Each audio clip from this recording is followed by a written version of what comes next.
who needs to hear this, but you probably struggle to relax because you have internalized toxic productivity culture. And you shouldn't feel bad because a lot of us have ended up in this place where our quality of life is significantly reduced because we cannot stop thinking about all the things we didn't do, all of the emails we need to answer, all of the work tasks, how our work ethic appears to people on the outside looking in. And all of that is detracting from our quality of life. So in this video, I am going to talk about why many of us struggle to relax and what it ends up costing us.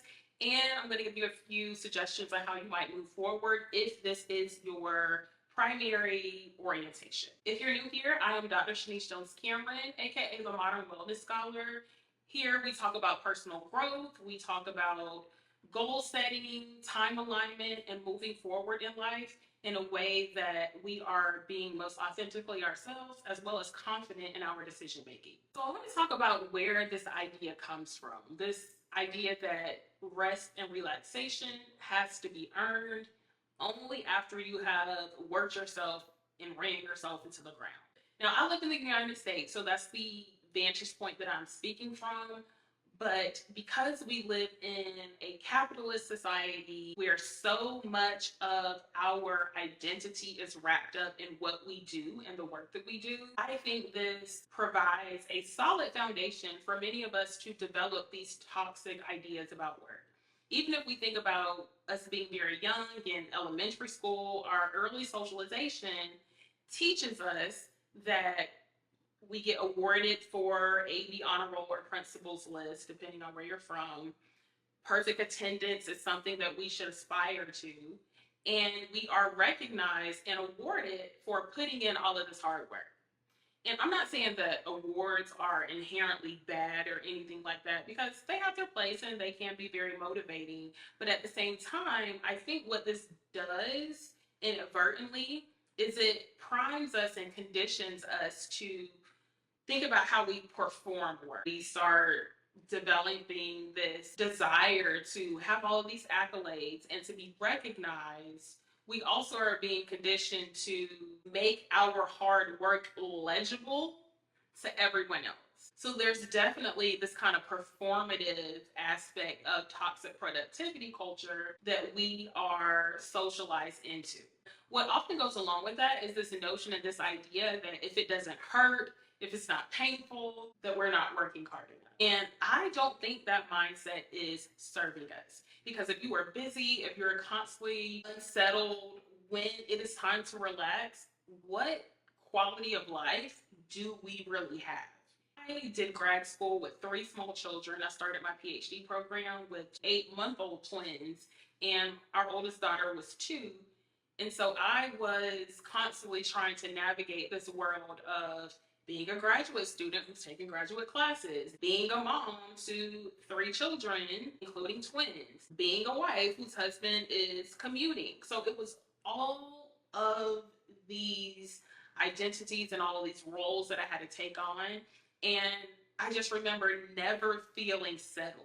When I'd be out with the kids, like just going for a walk or something like that, I would have the papers that I need to write in the back of my mind. When I'm just hanging out with the family, watching a movie, whatever, in the back of my mind, I'm thinking about, oh my gosh, there's those student emails that I haven't responded to. And this is the environment, the internal environment, I think, and I believe, that really creates this situation where my nervous system literally did not feel comfortable relaxing. And so my nervous system is constantly on edge when I am not working and working myself and running myself into the ground, trying to not only actually work hard, but also trying to perform that hard work so much that other people notice and other people see it. And I think that's something that is so insidious. Not only are we encouraged to work hard, we're encouraged to perform that hard work for other people in order to prove that we have value.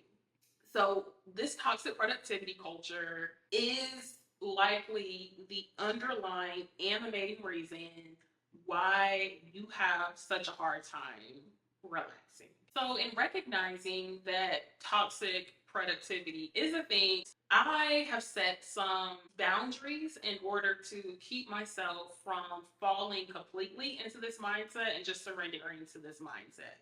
When you know better, you do better. Okay. So now that I know better, I am going to give you three suggestions and tell you three things that I do to try to calm my nervous system when it's time to relax. So the first thing is I take micro pauses. And what this looks like in practice is for every, I think about my days and or my work sessions in like 30-minute chunks.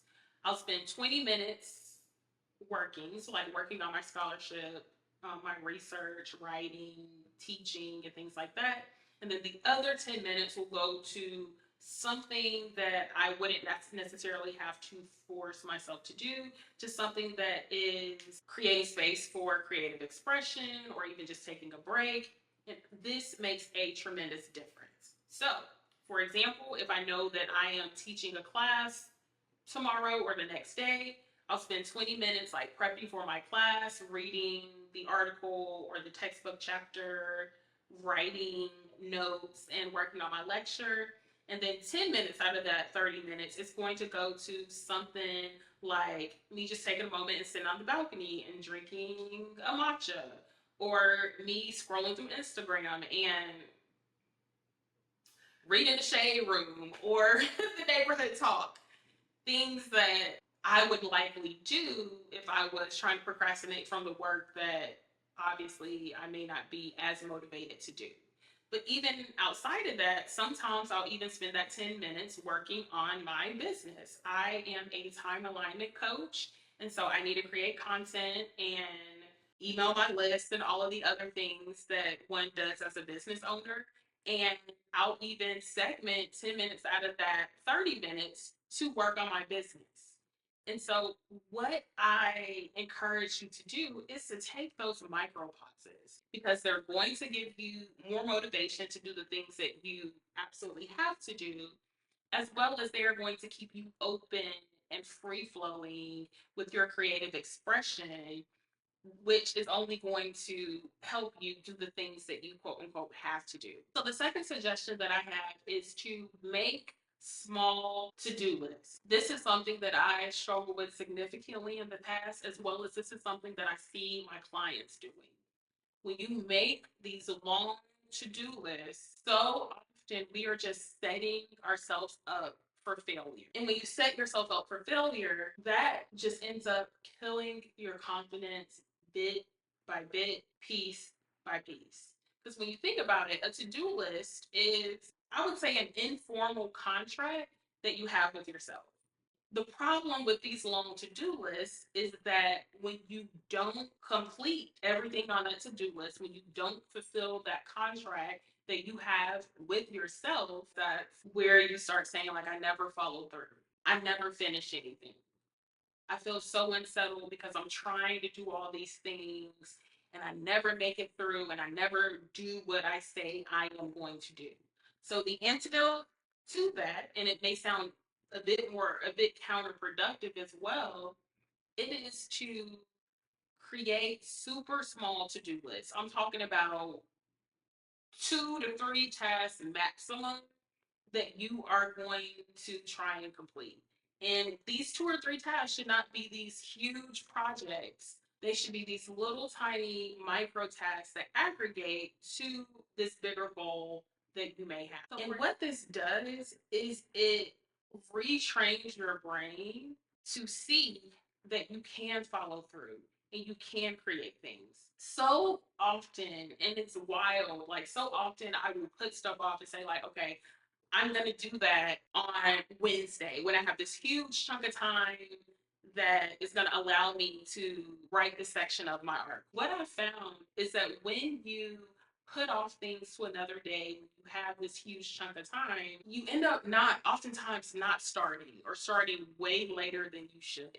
This reminds me of when I was writing my dissertation. I don't know anybody who did this, and I don't say this to brag. I'm just saying this to kind of illustrate the power of time alignment and managing your time intentionally while keeping your mind rational behind what we do and us doing what we do.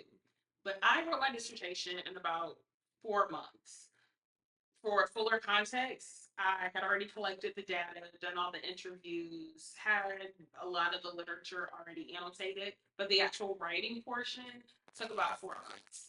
And I just remember the summer that I was writing my dissertation, I'd be working in these 20-minute increments. And I remember every single 20-minute increment, every time my timer would go off, I would just feel like, oh, I'm just, moving fast enough, I'm not getting enough done. I never ever felt like, oh my gosh, like I worked these 20 minutes and now I am like on the path. Like, no, I never feel like that.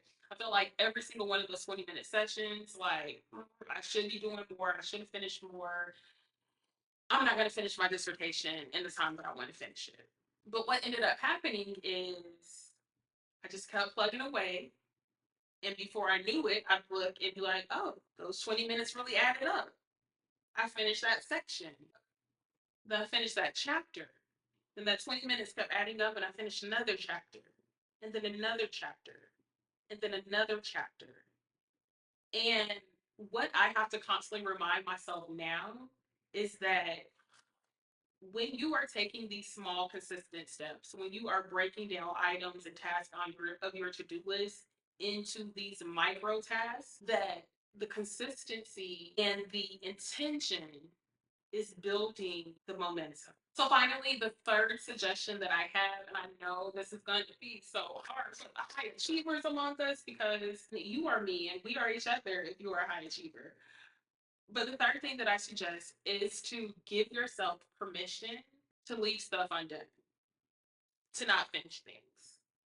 And I know that is difficult and I know that is hard because people who are high achievers, in times we become addicted to the rush and the high that we get when we finish something. It's like, whoo, I achieved that, I finished that, I'm done. And what I want to really offer in this moment is that the work never ends. The work never ends.